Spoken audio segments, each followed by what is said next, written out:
bayangan nanti hari kiamat terjadi. Wa taran nasa sukara, engkau lihat mereka mabuk.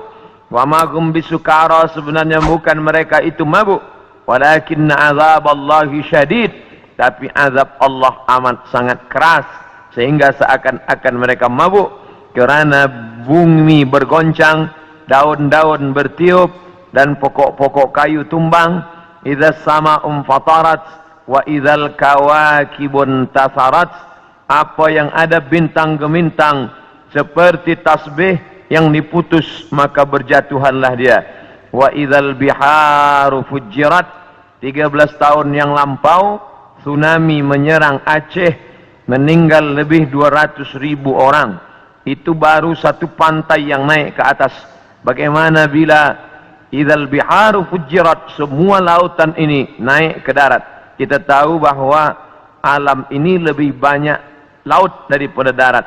Nah, laut ini naik ke atas darat. Wa idzal biharu fujirat wa idzal quburu bu'athirat, ketika yang dikubur dibangkitkan.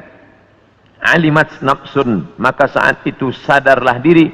Ma qaddamat wa akharat, apa yang sudah dia lakukan. Itulah gambaran dalam Al-Quran, dalam banyak surah. Idza syamsu kuwirat, ketika matahari digulung. Idza sama'um fatarat, kita langit terbelah. Dari mulai surat An-Naba sampai An-Nas, itu kebanyakan bercerita tentang hari kiamat. Maka saya sendiri pernah mengajarkan tafsir surah-surah pendek. Kerana dengan mengkaji tafsir surah pendek ini, juzuk 30, membangkitkan rasa takut kepada Allah, memahami bahwa alam ini akan berakhir dan dunia akan kiamat. Nah, yang jadi masalah bila dia terjadi. Maka datanglah seorang sahabat bertanya kepada Nabi Muhammad sallallahu alaihi wasallam, "Ya Rasulullah, mata sa'ah, bila kiamat itu terjadi?" Nabi tak jawab. Itu menunjukkan bahawa Allah tidak berikan wahyu kepada Nabi untuk menetapkan hari, bulan, tahun. Nabi tidak menjawab, tapi Nabi balik bertanya, "Ma'adat talaha?" Siapa tadi yang bertanya? Manakala Nabi menyampaikan tazkirah, orang ini bertanya, "Mata sa'ah?" Nabi diam saja. Nabi terus berikan tazkirah. Selepas itu baru Nabi tanya, "Aina sa'il?" Siapa yang bertanya tadi? "Saya ya Rasulullah." Lalu kata Rasulullah, "Ma'adat talaha?" Apa yang sudah kau siapkan untuk hari kiamat itu? Menunjukkan bahawa hari, bulan dan tahunnya tidak diketahui siapapun. Bila hari ini beredar berita bahawa ada tulisan, ada orang yang mengetahui hari kiamat, maka bercanggah dengan Quran dan sunnah Rasulullah sallallahu alaihi wasallam. Kerana Nabi tidak pernah membicarakan itu kepada Sayyidina Abu Bakar, Umar, Uthman wa Ali wa an kulli sahabati Rasulillah ajma'in. Sedangkan Al-Quran jelas-jelas, a'udzubillahi minasyaitonir rajim, yas'alunaka 'anis sa'ati ayyana mursaha. Mereka bertanya kepada engkau tentang hari kiamat, bila terjadinya. La ya'lamuha illahu, tidak ada yang tahu kecuali hanya Allah subhanahu wa ta'ala. Tapi masalah tanda-tandanya, maka Nabi banyak bercerita. Tanda-tanda ini dibagi dua. Ada tanda yang bersifat fisik, nampak. Di antaranya ucapan Nabi, tatawul al-bunyan, berlomba-lomba membuat bangunan tower yang tinggi. Itu sudah tampak hari ini. Bahkan Imam Sun'ani menyebutkan, bila ada binaan, bangunan yang lebih tinggi daripada Jabal Abi Qubais, salah satu tanda hari kiamat. Hari ini kita melihat Jabal Abi Qubais dulu bukit yang paling tinggi di samping Ka'bah. Hari ini Jabal Abi Qubais lah yang paling rendah. Jabal Abi Qubais di belakang bukit Safa. Bila kita naik ke atas bukit Safa, ingin memulai sa'i menghadap ke arah kiblat, tepat di belakang kita Jabal Abi Qubais yang dipotong, dikerat, kemudian di atasnya dibina istana Raja Fahad. Dulu kerana Makkah itu seperti kuali, lalu kemudian di tengah itu Ka'bah, maka bukit-bukit di sekeliling yang paling tinggi adalah Jabal Abi Qubais. Hari ini Jabal Abi Qubais paling rendah, ditambah gedung-gedung tinggi dan Zamzam Tower paling tinggi. Maka ini salah satu tanda fizik yang nampak oleh mata. Lalu kemudian tentang bagaimana seorang ibu antalidal amatu rabbataha, seorang budak hamba sahaya melahirkan tuannya. Ini pun juga physically nampak dia oleh mata. Ada dua makna bahwa seorang hamba sahaya melahirkan tuannya. Yang pertama maknanya ketika umat Islam berkuasa, lalu kemudian dia menguasai suatu kawasan, maka perempuan-perempuan itu menjadi budak, dan budak-budak ini melahirkan anak-anak yang merdeka. Maka maknanya Islam punya kekuasaan yang luas. Akhirnya ibunya budak hamba sahaya, anaknya orang merdeka. Makna pertama. Sedangkan makna yang kedua adalah antalidal amatu rabbataha, maknanya seorang ibu melahirkan anak dan anaknya menderhaka, sehingga seolah-olah ibu menjadi budak dan anak menjadi tuan. Ini pun fizik, nampak dengan nyata. Saya termasuk suka mengkaji tanda-tanda yang tampak, tapi sebenarnya yang lebih condong daripada hadis-hadis itu adalah bukan benda, tapi condong kepada maknawi, makna yang terkandung di balik suatu ucapan Nabi sallallahu alaihi wasallam. Maka pada kesempatan ini kita akan bahaskan satu daripada banyak hadis diriwayatkan oleh Abdurrahman ibnu Sakhar ad-Dausi, atau biasa dikenali dengan nama Abu Hurairah radhiyallahu an. Hadis ini ada dalam kitab Sahih Al-Bukhari. Apa kata Nabi? La taqumus sa'ah, hari kiamat tidak akan terjadi hatta hingga yuqbadal ilmu. Yang pertama, dalam hadis ini ada 6 tanda. Ini yang akan kita bahaskan. Yang pertama, yuqbadal ilmu, ilmu dicabut. Innallaha la yaqbidul ilma intiza'an. Allah tidak mencabut ilmu seperti mencabut pokok kayu dengan akarnya sekali. Lalu bagaimana ilmu itu tercabut? Bi mautil ulama, dengan meninggalnya ulama. Ketika Imam Syafi'i meninggal, maka berapa cabang ilmu hilang. Imam Syafi'i alim dalam bahasa Arab, Imam Syafi'i alim dalam tafsir, Imam Syafi'i alim dalam fiqh, Imam Syafi'i alim dalam hadis, bahkan bergelar Nasirus Sunnah. Imam Syafi'i yang pertama kali menyusun usul fiqh. Lalu kemudian ketika meninggal masih ada digantikan oleh murid-muridnya, Al-Muzani, Al-Buwaiti, Rabi' Al-Muradi. Tapi kemudian makin ke bawah, maka hilanglah ilmu, maka yang muncul orang jahil yang kemudian dianggap sebagai orang berilmu. Wal'iyazubillah, na'udzubillah. Maka saya pribadi tak pernah berkata menurut paham saya, menurut pendapat saya, karena saya takut tergolong dalam orang yang disebut Nabi al-juhala, orang jahil tapi seperti berilmu. Zahirnya orang menyangka berilmu padahal tidak. Maka selalu saya mengambil pendapat ulama. Menurut pendapat Imam Syafi'i, menurut pendapat Imam An-Nawawi, menurut pendapat Ibnu Hajar Al-Asqalani, menurut Imam Az-Zahabi, menurut Imam Jalaluddin Abdul Rahman As-Suyuti, untuk menyelamatkan diri daripada juhala. Na'udzubillah.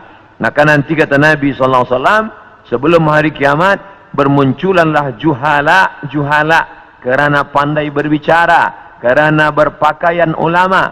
Al-juhala yalbisuna libasal ulama, orang jahil tapi memakai pakaian ulama, pandai berbicara, lalu orang menyangka dia alim, padahal dia tak lebih daripada orang dhalla wa adalla, sesat dan menyesatkan. Sebenarnya kiamatnya sudah terjadi pada isinya, tapi alamnya belum kiamat besar. Maka kata ucapan Nabi SAW dalam suatu hadis, idza wussidal amru ila ghairi ahlihi, bila diberikan suatu perkara bukan kepada ahlinya, bukan kepada orang yang faham, fantaziris sa'ah, maka tunggulah kiamat. Makna kiamat di situ bukan kiamat alam semesta, tapi kiamat isinya. Bila pembinaan masjid ini diberikan kepada orang yang tidak pakar, tidak memiliki kepakaran pada bidang itu, fantazir sa'ah, maka tunggulah sa'ah kiamat, hari kiamat. Makna kiamat di situ bukanlah kiamat alamnya, tapi isinya sudah kiamat. Begitu juga dengan ucapan Nabi tentang masalah idza waqa'a ala ahadikumul qiyamah, bila terjadi kiamat pada salah seorang kamu, wa fi yadihi fasilah, di tangannya ada anak korma, falyaghrisha, tanamlah, kerana dia akan menanam itu lalu kemudian dia mati. Bagaimana mungkin kiamat terjadi pada satu orang? Maka makna kiamat dalam hadis ini alamnya tidak kiamat, tapi orang itu mengalami kiamat, maknanya mati dia. Na'udzubillah. Oleh sebab itu maka bahwa kiamat sudah terjadi pada isinya, ya, kerana banyaknya orang jahil. Oleh sebab itu alhamdulillah kita di Malaysia masih ada para ulama, masih ada para mufti, masih ada para habaib. Maka kita datang ke majlis-majlis mereka, hindari majlis-majlis orang-orang jahil yang tidak diketahui sanad ilmunya, yang tidak diketahui dapat dari mana, bahkan mendakwa mendapat dari mimpi. Langsung berjumpa dengan Syekh Abdul Qadir Al-Jilani, langsung saja terus mendapatkan zikir talqin dari Rasulullah sallallahu alaihi wasallam tanpa bersanad, tanpa berguru. Padahal para imam mengajarkan kita ada namanya sanad. Al-isnad minad din. Sanad itu bahagian dari agama. Laulal isnad, kalaulah bukan kerana sanad, laqala man syaa ma syaa, maka orang mudah saja berkata sesuai kehendak hawa nafsunya. Begitu kata Imam Abdullah ibn al-Mubarak, salah seorang ulama hadis yang amat sangat tinggi ilmunya. Maka Imam Bukhari bersanad sampai ke Nabi Muhammad sallallahu alaihi wasallam. Imam Bukhari mendapatkan hadis itu dari gurunya, namanya Abdullah ibn Maslamah. Abdullah ibn Maslamah mendapatkan dari gurunya, namanya Malik bin Anas. Malik bin Anas mendapatkan dari gurunya, namanya Abu Zinad. Abu Zinad mendapatkan dari gurunya, namanya Al-A'raj. Al-A'raj mendapatkan dari gurunya, namanya Abu Hurairah.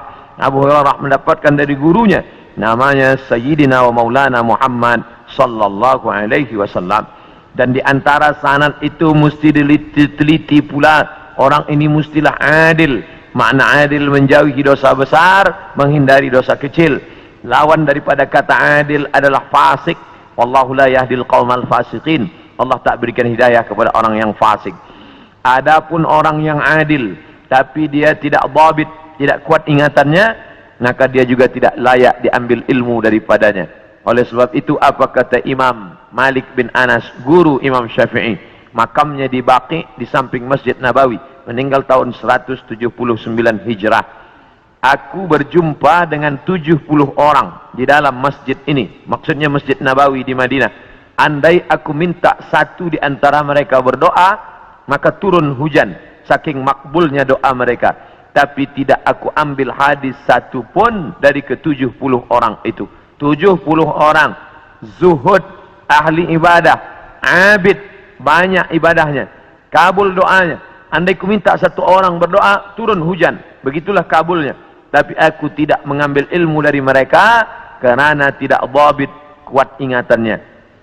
Begitulah ulama menapis supaya jangan sampai mengambil ilmu daripada orang jahil. Kerana di antara tanda kiamat adalah yuqbadal ilmu, bahwa ilmu dicabut Allah Subhanahu wa taala. Maka bila kita masih ada kajian-kajian khas tafsir, khas fiqh, khas usul fiqh, khas hadis, maka kita hadir, kita dengarkan, kita fahami, kita rakamkan, kita share, maka dia bagian dari dakwah.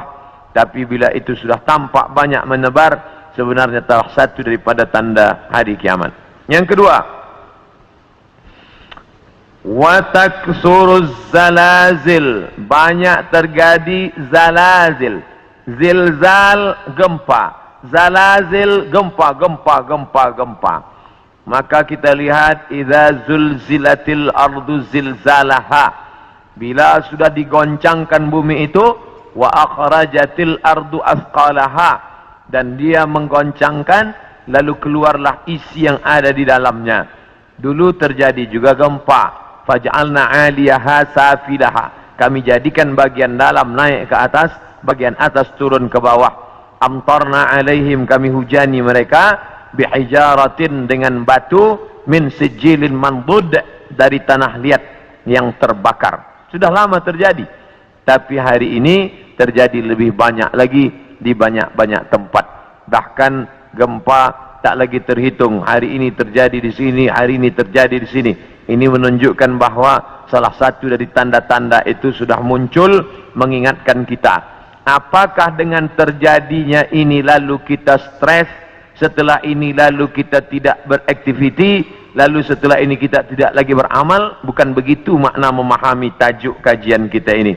Dengan memahami tanda hari kiamat, bukan menyuruh kita berhenti bekerja, bukan menjadikan kita menjadi tidak bersemangat untuk mencari nafkah, malah judul tajuk kita siang ini membuat kita semakin bersemangat untuk beramal soleh, karena kita akan tetap mati menghadap Allah, maka yang dibawa serta adalah amal-amal. Makanya dalam sebuah ungkapan, bukan hadis Nabi, i'mal lidunyaka, beramallah untuk duniamu, ka'annaka ta'ishu abada, seakan-akan kau hidup untuk selamanya. Wa amal li akhiratika, beramallah untuk akhiratmu, ka'annaka tamutu ghadan, seakan-akan kau mati besok. Maka siang ini kita salat zuhur pukul 1:30, maka seakan-akan inilah zuhur yang terakhir.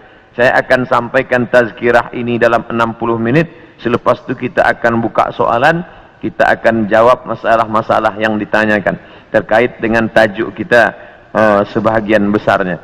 Maka selepas mengkaji tajuk tanda-tanda hari kiamat, bukan membuat kita lalu berhenti beramal, tapi membuat kita makin bersemangat beramal, karena ternyata alam akan berakhir, rumah yang besar akan hancur, kereta tak dibawa serta, yang dibawa hanyalah illal ladina amanu, iman, wa amilus salihat, dan amal-amal saleh. Lain daripada itu tinggal.